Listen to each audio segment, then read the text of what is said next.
ეწუნება მოქმედება ძალადობის გარეშე, ანუ ანტიძალადობრივი აქცია გვაქვს, შეიძლება ითქვას, მრგვალი მაგიდის სახით. ამაში მონაწილეობას იღებენ მე-12 სკოლის სამოქალაქო კლუბის მოსწავლეები, წევრები, რომლებსაც მომზადებული აქვს გარკვეული პრეზენტაციები და კითხვები დამსწრე საზოგადოებასთან. ვინ არის დამსწრე საზოგადოება?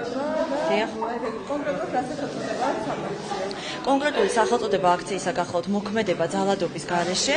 დამსწრე საზოგადოება არის სხვადასხვა სფეროს წარმომადგენლები, ესენი არიან იურისტები, პოლიციელები, ექიმები, განათლების სფეროს წარმომადგენლები, რომლებსაც აქვთ შეხება აღნიშნულ ფაქტებთან და მნიშვნელოვანია ის მოვლენაც, რომ თავად მშობლებით გვესწრებიან აღნიშნულ აქციაზე, აღნიშნულ მრგვალმაგიდაზე, რათა განიხილონ თავიანთ შვილებთან ერთად ეს პრობლემები და საზოგადოების წევრებთან ერთად.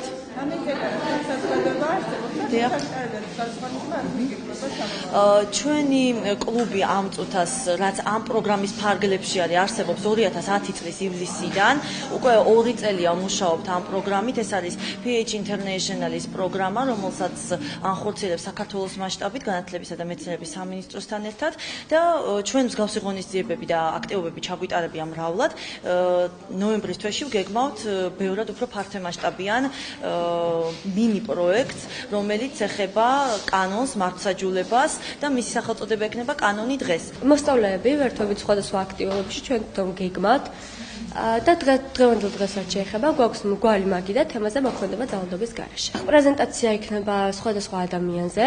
და ამას თქვენ თვითონ იხილავთ დღეს. მნიშვნელოვანი არის, იმიტომ რომ სამომავლოდ ალბათ ყველაზე მეტად ეს გამოგვადგება, რომ ვიყოთ აქტიური მოსწავლეები და შემდეგ უკვე ადამიანები, მოქალაქეები და ჩვენს გვერდზე მდგომს და ზოგადად ქალაქს მოუტანოთ ყველაფერი კარგი. მოწვეული ვარ სტუმრის სტატუსით მე-12 საჯარო სკოლის მიერ იქ არსებულ სამოქალაქო ცენტრის ანუ კლუბის ბრიჯის ორგანიზებით ჩატარებულ სემინარზე ძალადობის გარეშე, მოქმედება ძალადობის გარეშე.